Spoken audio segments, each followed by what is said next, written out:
All right, great. Fantastic. Thank you so much for everybody that has joined today. I am presenting and welcoming everybody from Portugal. My name is Armando Andrade. I lead the direction for the talent acquisition team or recruitment team in both Portugal and Spain, and currently temporarily looking after Brazil. I extend a warm welcome to you all. So as it is customary in Portuguese, I will say Olá, bem-vindos. A warm Portuguese welcome to all of you, and thank you so much for joining this LoGeek event today. We have participants from all over the globe joining us today, including countries like India, Turkey, Brazil, Colombia, Mexico, South Korea, Bulgaria, Ukraine, USA, Portugal, and Spain. So welcome to all of you. I am very excited about this session and looking forward to engagement. I am going to hand over to our host for this evening, my colleague Iliana, to guide us through this journey, and we will see each other soon. Thank you so much. Over to you, Iliana. Thank you, Armando. Good evening, everyone. We are super happy to host our first webinar for Luxoft in Portugal. This is part of our series of free online events with famous IT speakers. As Armando mentioned, for our team, this is a very special event, as we just began our activities this May, this year, and we're still expanding our crew of experts. So today there will be, today we'll have two guest speakers. The first one will be Vlad Kotliarenko, who is a seasoned backend developer with over 15 years in IT and 5 years of experience with Golang.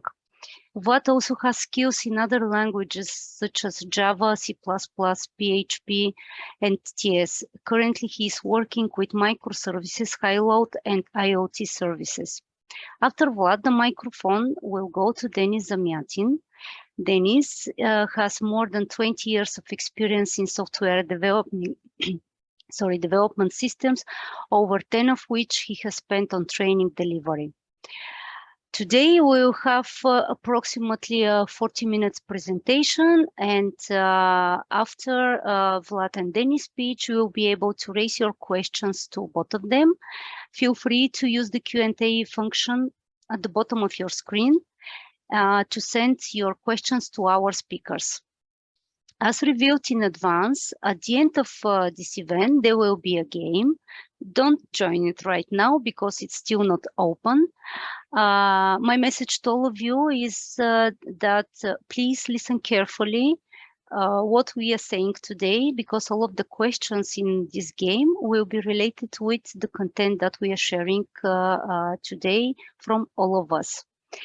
So now I will pass the stage to Vlad to see what he prepared for us today. Vlad? Hello, everyone.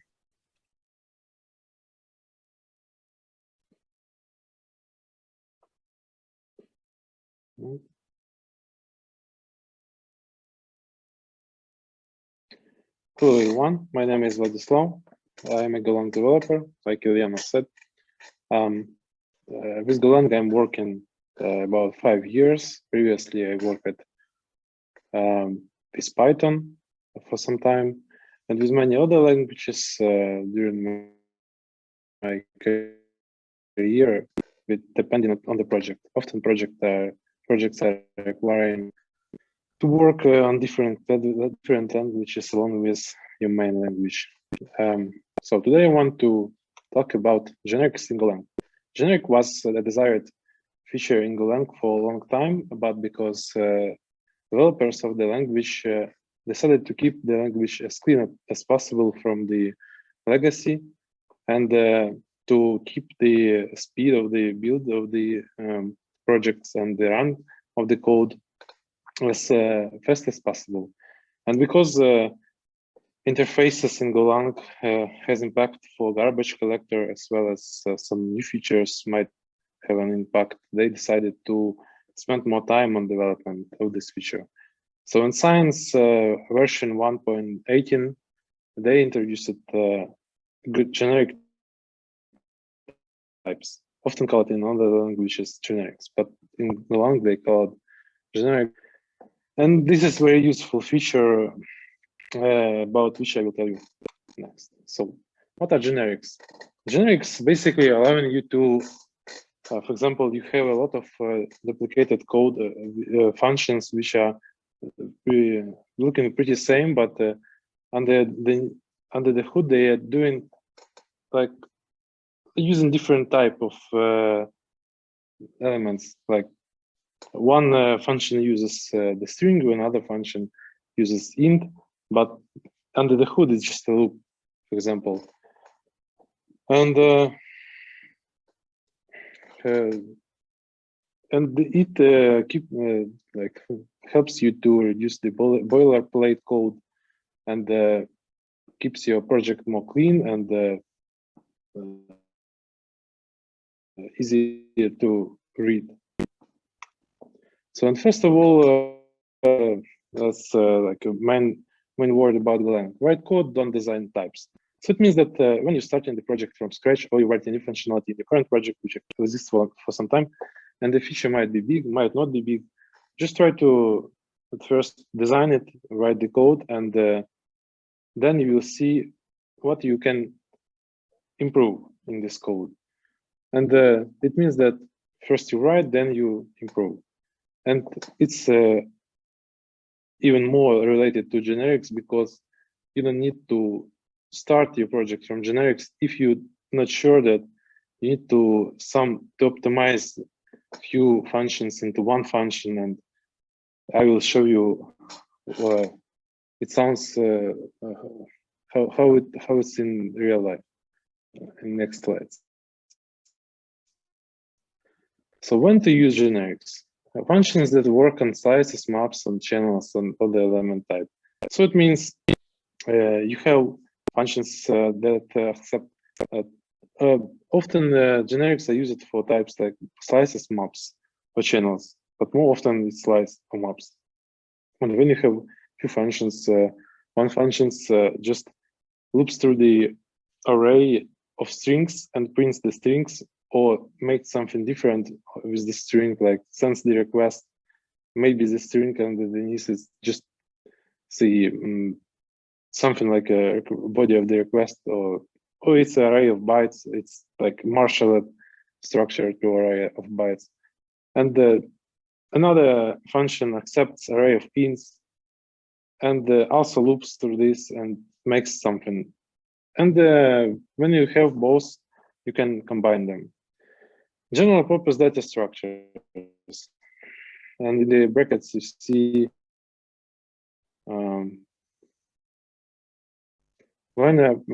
operating on types parameters, prefer functions to methods. It means that, for example, you have the interface, and the interface has few methods, and one of the methods operates on depending on the implementation of interface, works with different data types. I mean, so it's better to not introduce another method to interface which will accept generics, but better to put into the struct the method which will implement the implementation for certain data type instead of having method. So it will be just a function. And when the method in the same fault types, it's closely related to the first point. It means that if they are similar, try to combine them. And examples. So this is what I thought. Function, it's a popular function. Sometimes you need, sometimes not. But for example, you have one function which has a string as the key, and another function has an int as a key, or even a struct, or even an interface. Interface also can be used as the key in the map. And you extract in case to the slice and return them just a slice of the keys of the map. So it can be optimized to this. So first argument of this is the declaration actually of the generic type function. So first argument is the key and second is the value. Key is comparable, means that you can put into this argument only data type which can be comparable, which really just accepts comparison, like equal, not equal. It might be int, it might be struct, it might be, but structs requiring to have same structure, so same values, and ints, but it can't be maps, for example, because you can't compare them. And the V means any under the hood of the language in the source code. It's just an interface. You can assign it directly to the interface, so it means any data type. So, and the next argument is the map. It's actually a data which you will put into this generic type function, through which it will operate and extract the keys, which is comparable. So that's basically the declaration. And another one example of usage is to check whether this slice contains this key or not. So it might be an array of strings, ints, or any structs or even interfaces. So in the string, but it might be int, and there is obviously a need to optimize them, and this is the optimization. And and again, we use comparable because we need to compare. Any doesn't fit because we can compare like an array and the map. Oh, so that's why it's like this. And we can have function with comparable or even any, but if there is comparable, we can have something like the dynamic data type in this argument. But to avoid this, we can, you see, this is the actually the function to as an example. First argument for the first function argument might be ints, for second is strings. But if you want to keep the sequence of execution of the functions and avoid putting incorrect arguments, you can provide explicit data type insertion, and it allows you to put only strings if you have strings, and only ints if you have here ints, and it's very useful. So this is what I told you in one of the points. We have an interface implementation. This is popular in Golang.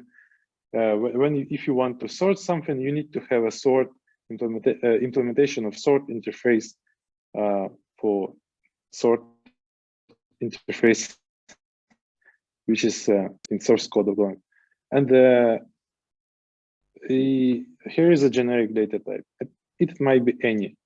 We can assign to this struct another method which will operate on data type, but it's not convenient because you have to implement this you need to implement few interfaces for different data types. It means that even in this case we don't need generic data type. But instead of doing this, we can introduce the implementation of the function for every certain data type. Like for ints it will be one, for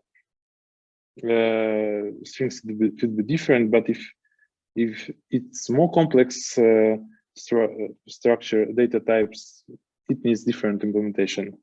And here we can then do like this. So we just have a function, or even we even can have a function like sort fun. We can just explicitly use the struct and put the certain implementation for our data type, which then will fit and help to sort any certain data type instead of having a function. So this is very helpful. And when not use the generic data types, we just call a method on the type argument. or when the implementation of the common methods are different for each type. It means that you see the common functions, they maybe even have the same name, same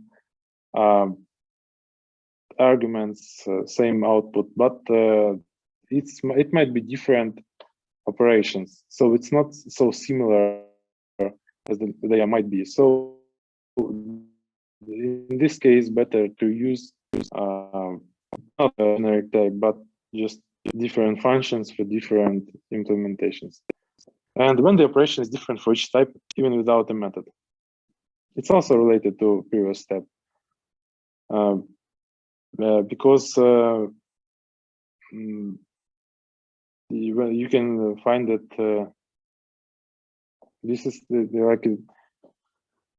like a different operation, and it doesn't fit. So this is the the common example. Sometimes people using implementation like this, but IO reader is already interface, and it accepts any implementation of this interface. So instead of this, there might be some comparable or any, but it's not convenient. We better use IO reader as just an argument of the function instead of having the generic type, because it will be the same, but code will be more clear in the end and more readable for user, for next generations of developers who will come to the project. And in closing, avoid boilerplate. It means avoid duplicating the code. Try to optimize to combine. And the corollary, don't use type parameters prematurely. Wait until they are about to write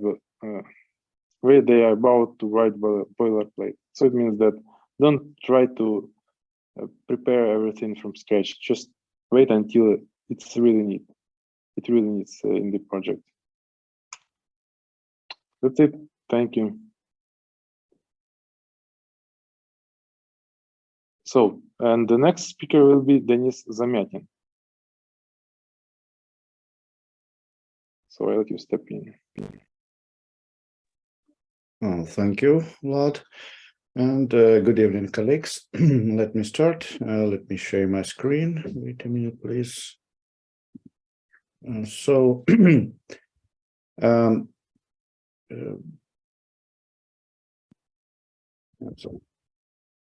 Okay.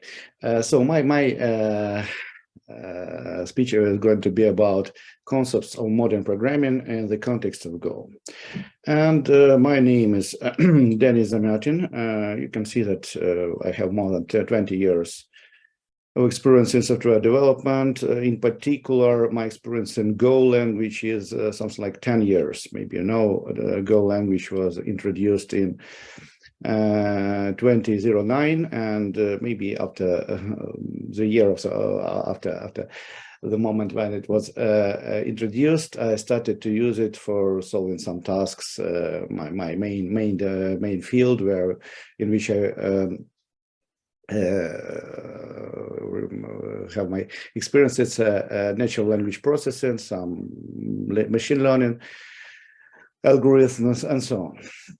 So also you can find my email here in the slides. If you want, feel free to ask me everything later after the today's event. So what is the main question on my speech?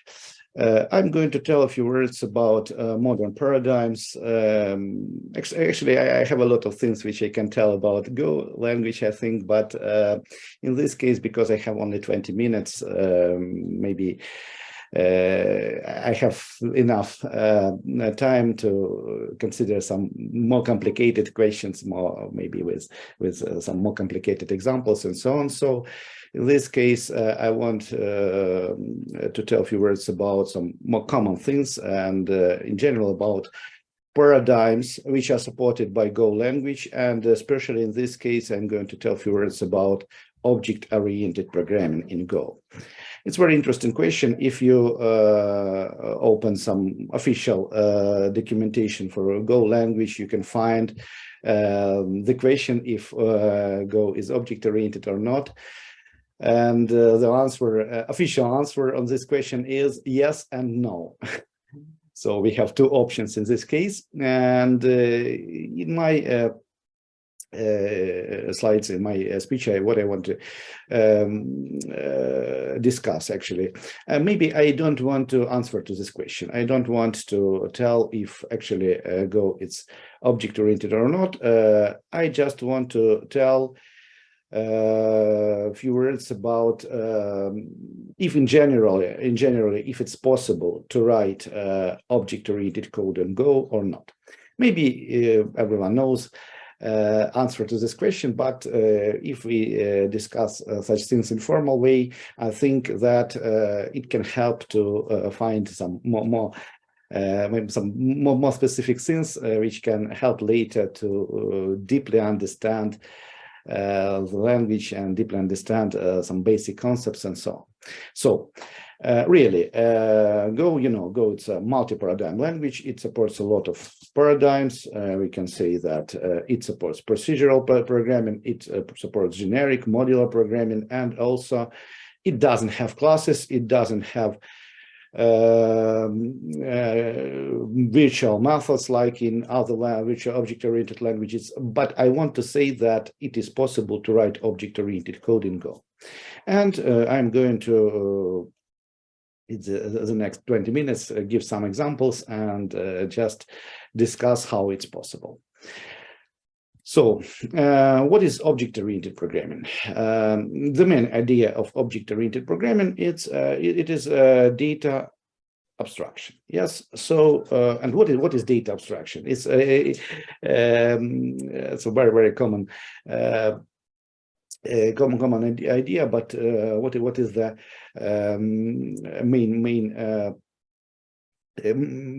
main feature of data abstraction? We can say that when we use data abstraction, we actually want to go to a higher level of abstraction. We want to avoid using of primitive data types like integers, floats, strings, and so on. And instead of that, we want to work with entities of our domain, something like objects or classes or something like that, which we have in the domain. And as a result, instead of using our low-level programming language, we want to go up and start to use something which we call domain-specific language. Yes, domain-specific language in which we want to write the code in terms of our domain instead of using terms of the programming language.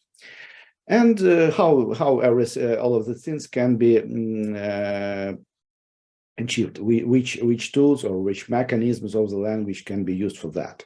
Everyone knows, yes, for object-oriented programming, we have encapsulation, inheritance, and polymorphism, with the three main mechanisms which are used in object-oriented programming. Let's try to answer to the question if Go language also implements encapsulation, inheritance, and polymorphism, and is it possible in general to write the code on in Go using traditional object-oriented concepts? And let's start to discuss this step by step. But I want to discuss everything in maybe in context of goals which each mechanism solves, because yes, we have some particular syntax, yes, which can be used to solve the task, and also we have a goal for which this syntax is used. And even if you use object-oriented language and even know everything about syntax, some object-oriented syntax constructions, it doesn't mean that your code will be object-oriented, because even if you use all of these constructions, it doesn't guarantee object-oriented style. So let's start to discuss goals. What about encapsulation? What is the goal of encapsulation? We use encapsulation to control dependencies. And what are dependencies? How we can understand dependencies? It's very easy. We even can measure number of dependencies. We can count how many dependencies each our class has. What is dependency? It's actually a field or method which is called or which is used by other class. So, for example, in this illustration, we have one class. It can be class, it can be package in the Go terminology, it can be everything. It implements some methods, it provides some state, and then we have other packages or classes or everything else. And then each class calls some function or gets some data from some particular variables and so on. And each time when we do this, we add additional dependency to our main class or package or something else.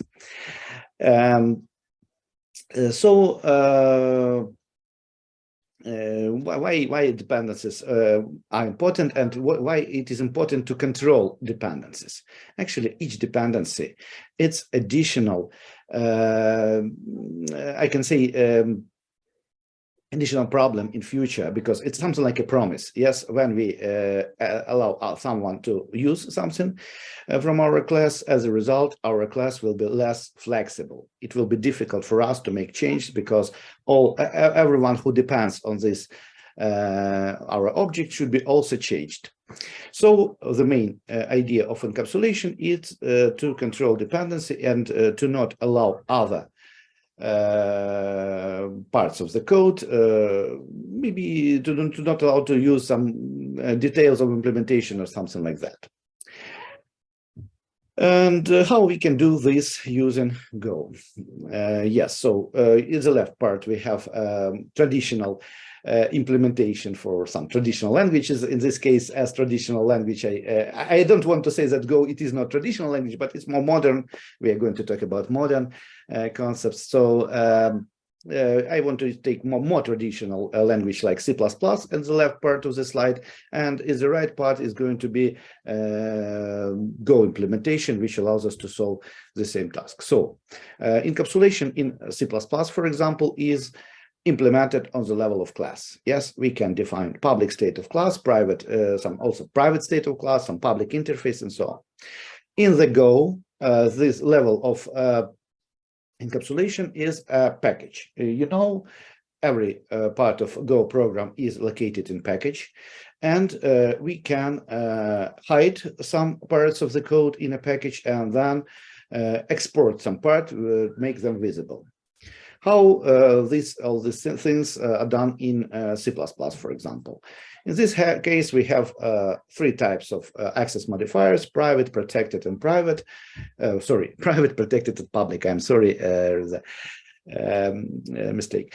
In public, and we can define something which is exported and something which is hidden. What about Go? In this case, we can make our name exported and unexported. You know how to do that, maybe. In Go, we use first letter as an indicator if this name is going to be exported. If it is a lowercase letter, then it's a private name. If it's a uppercase letter, so it's going to be public name. So we can say that in Go, we can use encapsulation. It's not the same encapsulation which we have in C++, for example. We have some additional patterns, some additional, I can say, strategy, even different strategy, how we encapsulate everything in Go. But we can say that it's an encapsulation, and really encapsulation can be used in Go. The next mechanism of of object-oriented programming, not only C++, is inheritance. And why do we need inheritance? Actually, we use inheritance to avoid duplication. Let's take a look at this diagram. We can see that we have, it's a very classical example. Yes, we have a class shape which contains some set of properties like coordinates and color. And then we have some particular classes like circle and square, which also should have coordinates and color. If we move this state in a shape, as a result, we can avoid duplication. We can avoid definitions and some additional logic for working with coordinates and color in base class. Go language doesn't provide inheritance in our classical understanding, but there are two different ways how actually inheritance can be implemented. It can be just a regular inheritance, which you can see on the left example, left diagram, and also it can be aggregation. Aggregation is not inheritance, of course, it's another relationship. You know, we can say that inheritance is something like a is relationship which can be described with verb is. So we can say that diesel car is car, electric car is car. But also we can represent the same relationship with the same, maybe not relationship, but the same scheme, the same diagram with a relationship has, which can be described with verb has. So we can say that car contains or has engine, which can be diesel or electric. In Go, the idea of inheritance, idea of avoiding duplication in a code, in a data, is implemented as inheritance. Let's see the example. In the left part again, we have a C++ code, so the class shape. Then we have, in this case, public part, where we have some properties, some method draw, for example. And then class circle is inherited from shape, and we can see that it also has, for example, radius. It's a specific field for which has only circle and which shape doesn't have, for example. On the right part, the similar things are done by Go. So what we can see here, we have a structure with the name shape, which contains some fields. Also, we can provide the method. You know, in Go, we can add for any type. We can we can add a method. In this case, this method has name draw, and maybe it can be used to draw some shapes. Then we can define another structure and use aggregation to add shape inside of the circle struct. What is interesting, in this case, all our data, all our state, which is provided for base structure, not base, but shape structure, is going to be aggregated inside of circle. So new structure will have all fields from shape and also some additional fields. And all methods which are implemented for shape will be delegated for circle. So I also can call draw for circle, and it will work in the same way as it works for shape. So again, inheritance can be implemented for in Go. Sorry. That's clear, yes. And let's go on. And the last mechanism, actually, yes, we have a little bit more time. So the last mechanism is polymorphism. And, you know, why do we need polymorphism? We use it just to present the same interface for different objects. In this case, we have two objects. If we are going to talk about in terms of object-oriented programming, we can say that these objects are in different hierarchies. Yes, we have plane hierarchy and bird hierarchy. It's different objects, and they don't have anything, any common things. But they just have the same interface, because plane and bird can fly. And by using interfaces, we can combine these objects together. And later, everywhere where flyer interface is acceptable, also plane and bird can be used. How polymorphism can be implemented in Go? Let's compare in the left part again C++ code. So we have a class shape which has a draw method, and this method, as you can see, is a pure function. Yes, so it doesn't have any implementation. If we want, we can add it. If not, we can skip it. And then here is a circle class which inherits shape and which overrides draw method. A little bit later, in the next slide, we are going to discuss how everything is implemented internally. What about Go? We also can do the same. We can define the interface. According to Go conventions, usually we use ER suffix for the name to tell that this is the interface. Maybe in this case, word shaper doesn't have any sense, but according to conventions, this name is okay. So we define interface. We say that any shaper should implement method draw. Then we define a circle. You can see it can be even an empty structure, because in this case, our task is just to bind some method for the type. And then we have a type. They have the method which is bound to a circle, as you can see here, and which implements a method draw. So everywhere where we use shaper, we can use circle or any other structure or any other type for which we provide draw method. So let's tell also a few words about internal implementation. It's interesting because what about polymer? What about inheritance and encapsulation? All of these things are done on the compile in compile time, actually. So it's just syntax constructions of the language which are represented in some particular way in the code. What about polymorphism? It's a dynamic thing. Yes, every decision is made in runtime. So let's see the differences between traditional object-oriented languages like C++, Java, C#. All of them use the same approach, or and actually Go. So for C++ and other traditional languages, for each class we have something like a table of virtual functions. And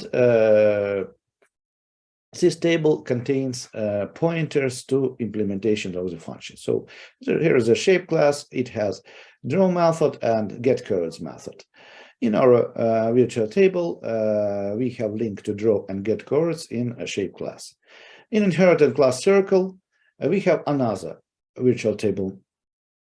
Table of virtual functions, and here draw points to draw implementation in a circle, and getCodes, for example, it is not overridden function, so we are going to take it from shape.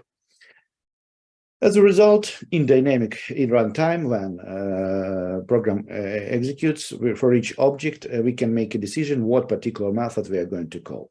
We just go to virtual table, find the pointer to some particular function for this particular object, and then as a result, we will have different behavior. In Go, it looks a little bit different way. In Go interface, it's a runtime object. It's interesting because in C++ and other traditional languages, usually we can say that class, it's almost runtime structure. We define class in runtime, compile time. It's compile time structure. We define class in compile time. Then it is going to be compiled to something like a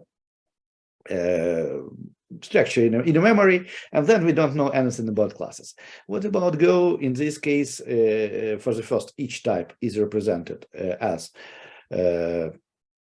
separate object in Go runtime, and also each interface, it's a runtime object which contains actually link to the type, reference to the type, and reference to the value. So when we assign our value to interface type, we actually create new object, very thin wrapper, which contains link to new to our object, and also contains link to list of functions which are implemented for this object. So in runtime, instead of taking a pointer from virtual table, table of virtual functions, we go to this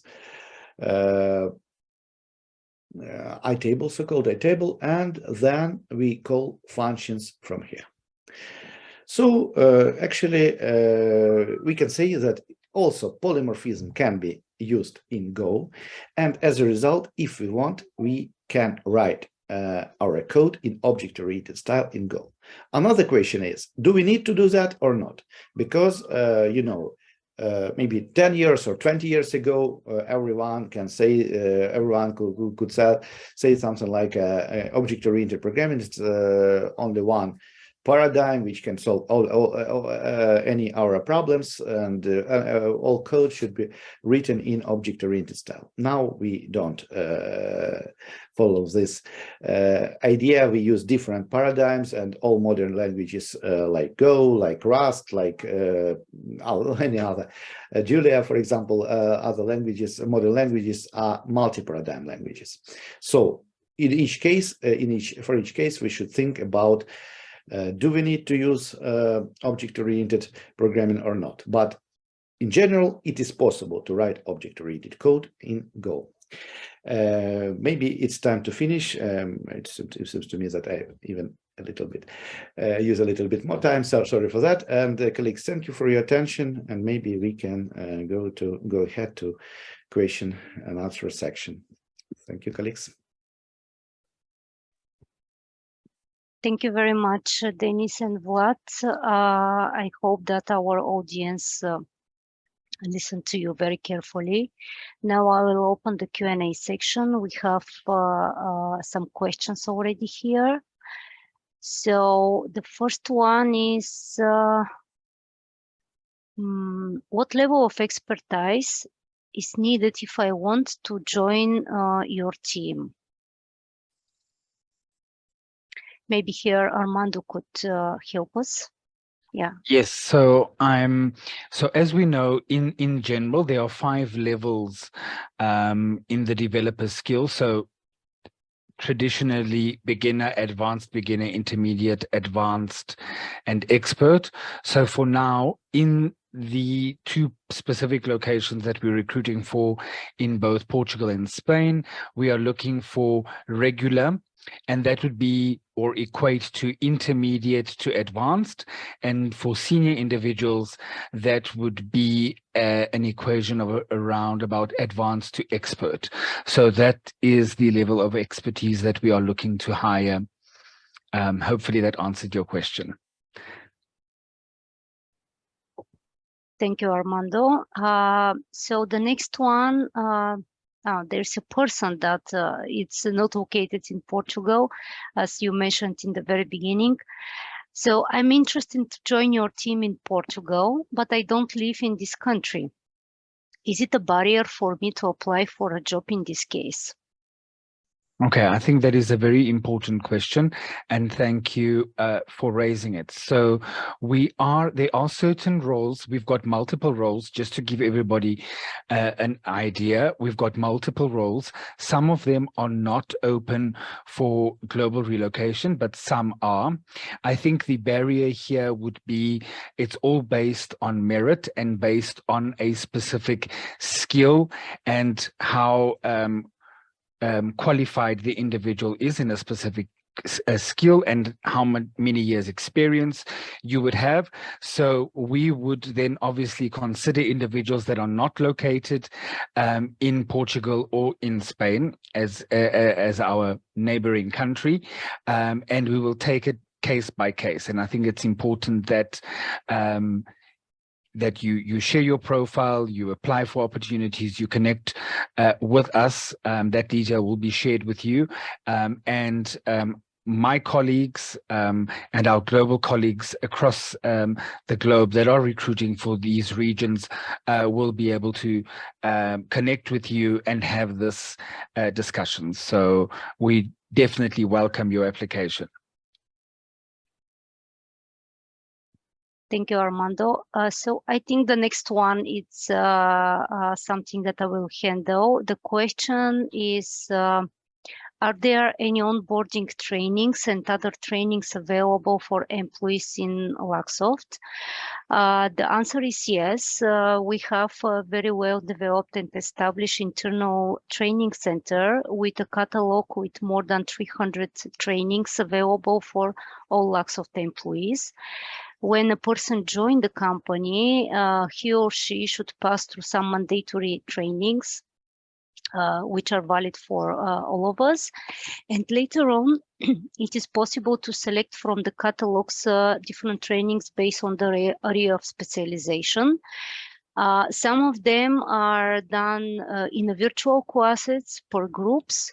Another of them are so-called self-learning courses, and they are supported with a huge library of available books and trainings which every employee could access and pass those courses according his or her schedule and per his or her convenience.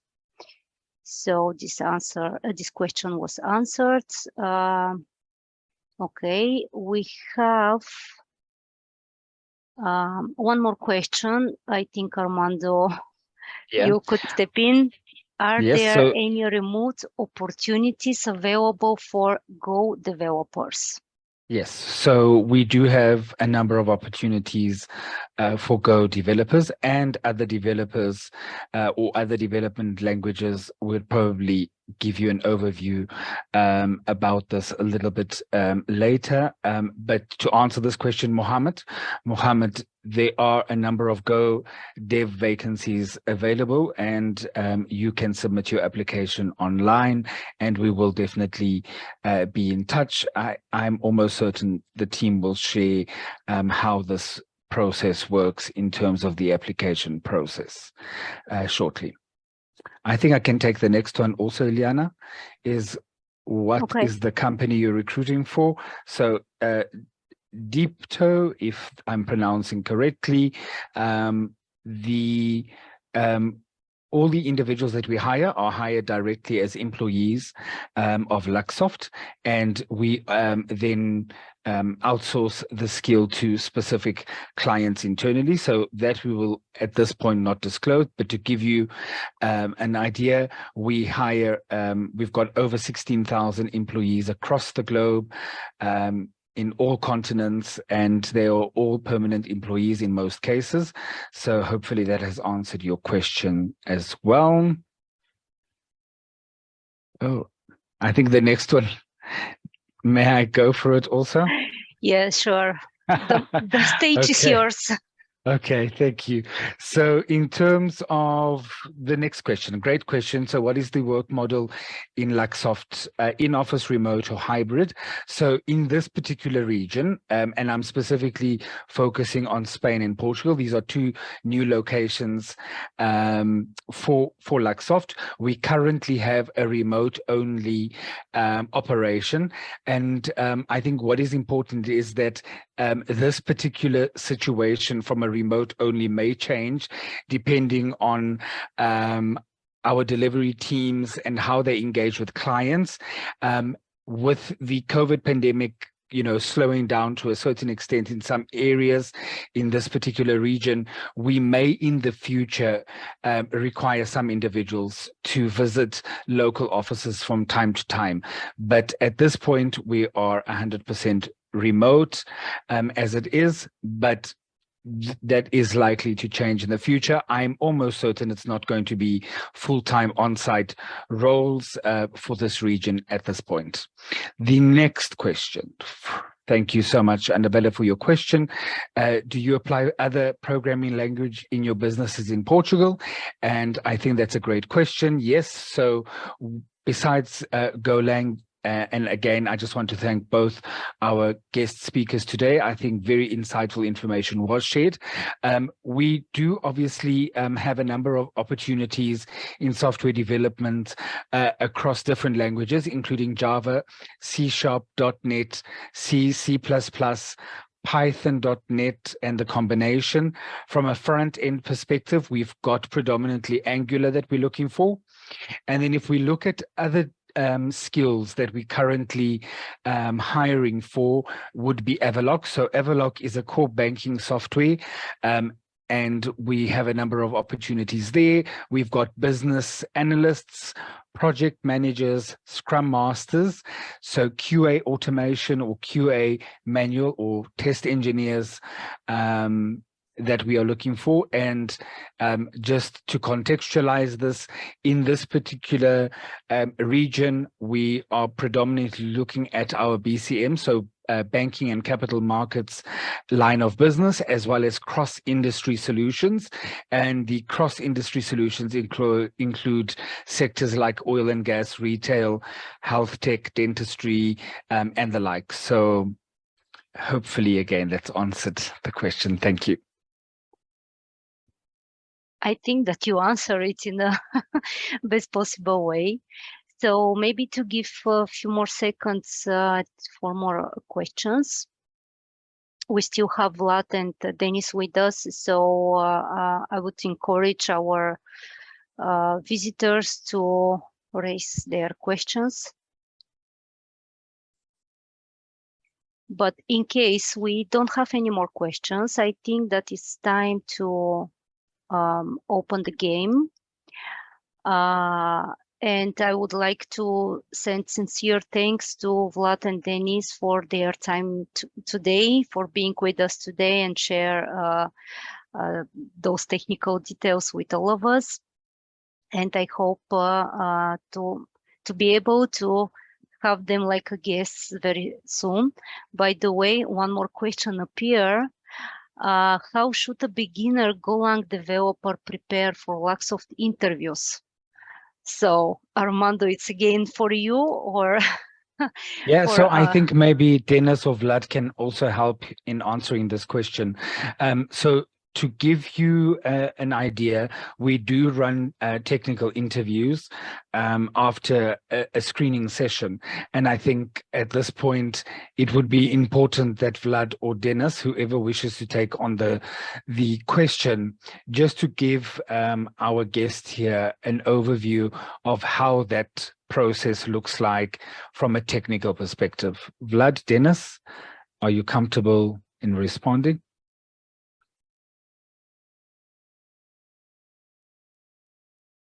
Okay, yeah, I will answer. So basically it depends, beginner, developer, prepare for softwares. Interesting, for what beginner it means trainee or junior position? Armando, what do you think? Yeah, it's probably going to be a junior role, so like a junior to regular role.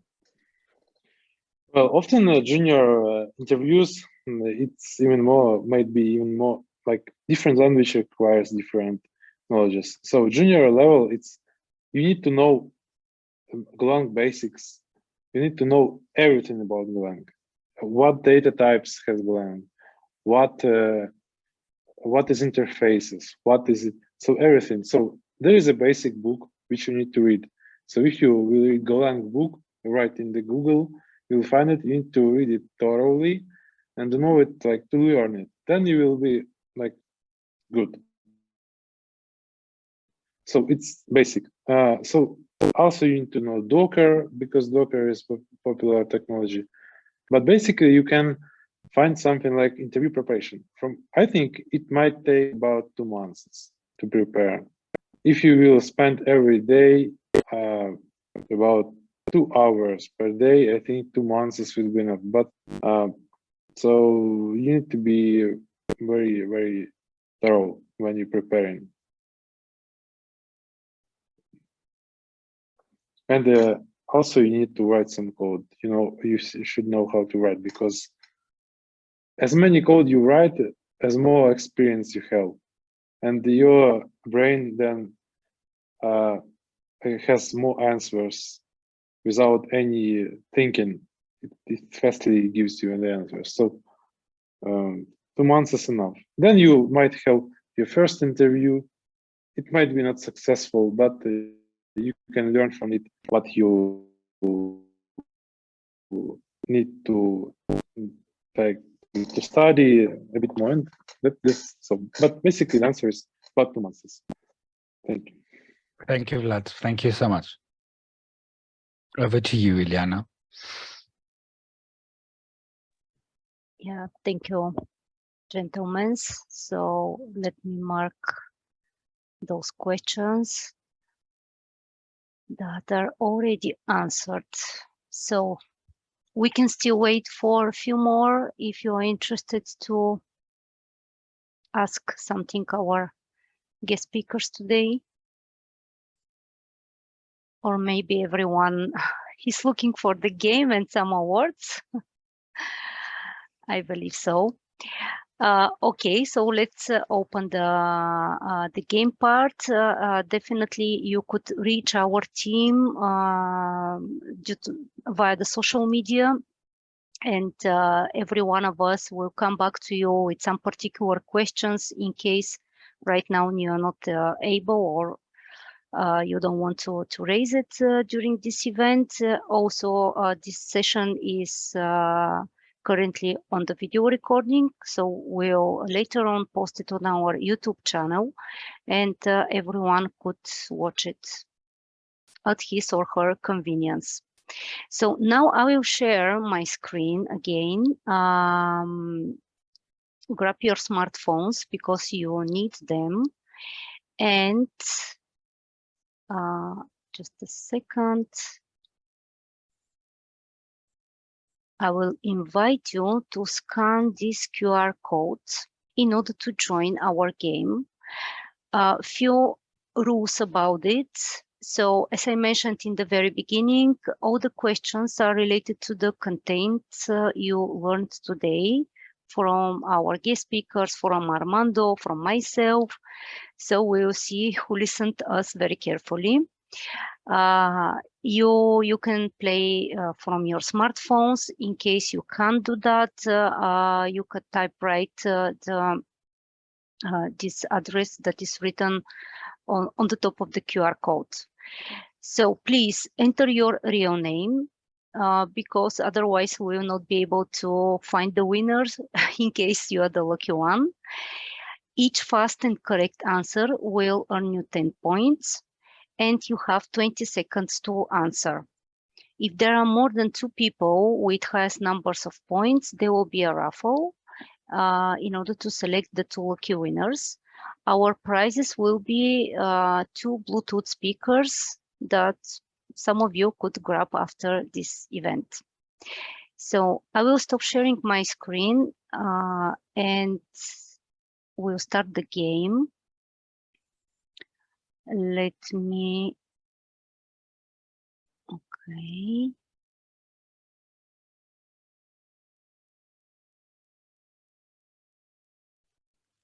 Now I see that we have already 9 people who joined the game.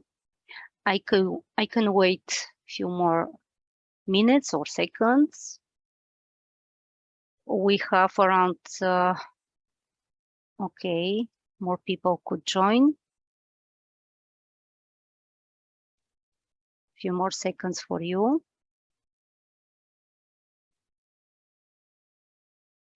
Then I think we could move on.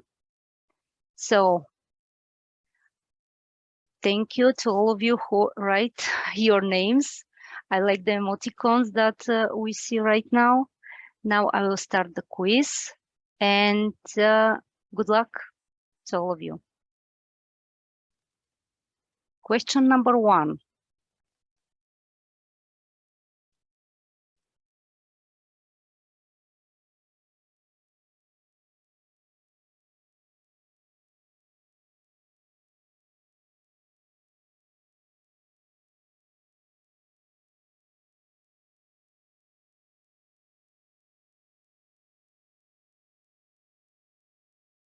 Okay, we have 3 people that guess the right answer. Let me share again my screen.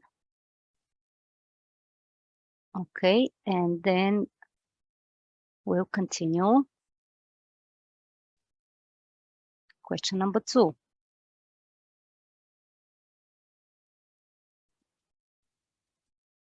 How long Luxoft operates in Portugal?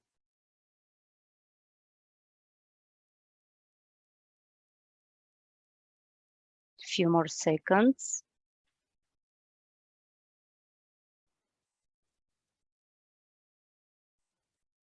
All right, again, 3 people guess the correct answer. Question number 3.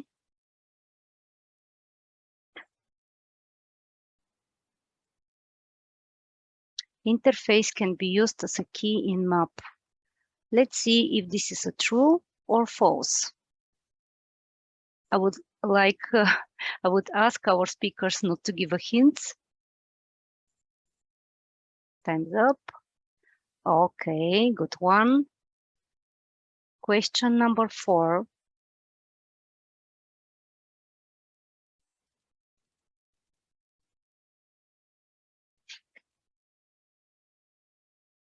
Pointer arithmetic can be done in Golang. Is it true or false?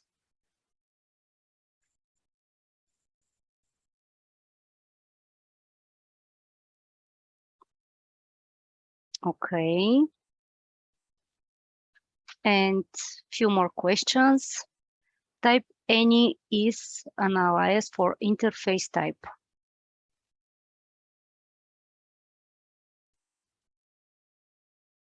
I think it's a complicated question.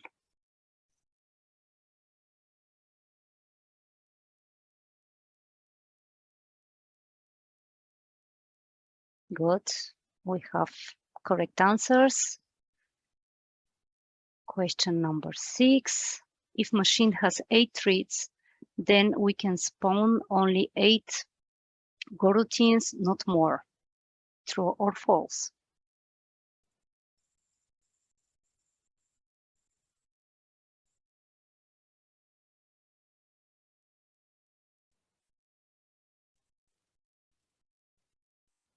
Okay.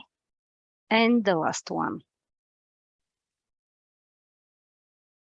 Comparable generic type only allows types for which and operators can be used.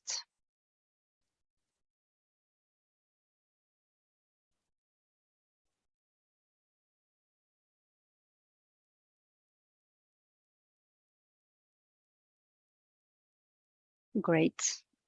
Good job to all of you. So let's see right now how we are moving. Okay. Jessica Silva, congratulations. You are the first winner of our Bluetooth speaker. And the second one is Muhammad. So I will right now share with you the contacts of our team. Please reach us via Facebook or preferably by email in order to arrange the shipment of your awards. Let me share my screen again.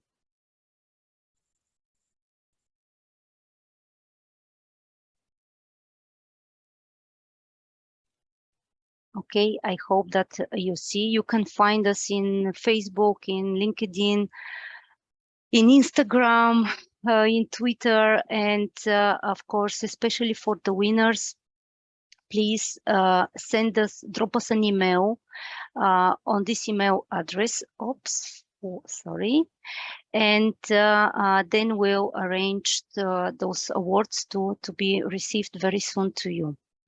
Thank you very much once again for everyone that joined this event. As I mentioned in the very beginning, it is first of its kind, but we are ready to continue doing such type of LoGeek Night events where to have different guest speakers from our company who to present and reveal different tips and tricks and many advices about the programming languages that we apply in Luxoft. Yeah, Armando, thank you. You already shared in the chat your LinkedIn profile in case someone of you wants to connect with him and to our team.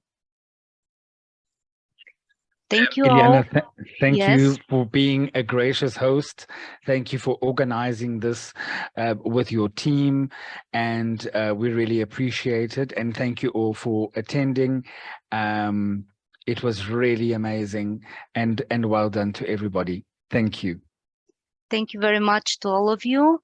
Then I wish a great evening to all the people in Portugal and great rest of the week. The weekend is coming, so I hope to see you soon one day. Bye-bye. Bye-bye.